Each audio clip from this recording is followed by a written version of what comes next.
तरी ती कांद्याला बीज प्रक्रिया करते तरी त्यांच्याकडून आपण जाणून घेऊ की बीज प्रक्रिया कशी प्रकारे करायची ते. आता हे 2 टोपणं टाकायची.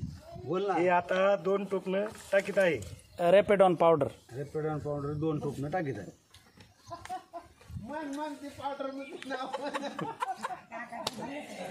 अरे पावडरचं नाव पण 2 टोपणं टाकले रॅपिडॉन पावडर. आता ही दुसरं औषध कोणतं? ऑनिटॉन. ऑनिटॉन ते किती टोपणं? 2.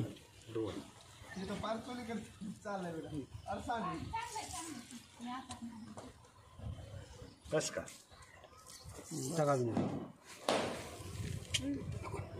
बस. तरी तुम्ही ही बीज प्रक्रिया करतात तर तुम्ही याच्या अगोदर कधी ओरिकॅन आणि केरनचे औषधं वापरलेत का? नाही, गेल्या वर्षी लावलं होतं ना. औषध लावले होते गेल्या वर्षी. गेल्या वर्षी औषधं लावले पण पावसात काहीच रोपाला झालं नाही. बिलकुल झालं नाही रोपाला काय? काहीच नाही.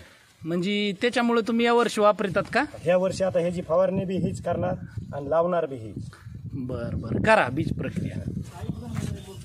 बरं, याला पूर्ण चुळून घेऊन वाळू टाकणार. हा, आणि नंतर मग उद्याच्याला सकाळच्याला पेरणार. असं का? बर. तर या वर्षी तुम्ही कांद्याला सगळी बीज प्रक्रिया केल्यानंतर केरनच वापरणार का औषध? हो, केरनच वापरेल. म्हणजे तुम्हाला मागच्या वर्षी चांगला रिझल्ट आलेला आहे? हो. 1,40,000 रुपयाचा कांदा झाला मागच्या वर्षी. बर. अर्ध्या एकरात किती झालता? 1,40,000 रुपयाचा. बर. म्हणजे तुम्ही केरन टेक्नॉलॉजी वापरून समाधानी आहेत? समाधानी एकदम. तर इथलच्या आडोस पडेस कोकणी या शेतकऱ्यांना तुम्ही काय सांगू इच्छिता? हेच औषधं वापरून त्यांना सांगू शकत आम्ही सगळे या औषधं वापरा आणि फवारणी ह्याच्याच करा. बर. ओके, धन्यवाद. राम राम. राम राम.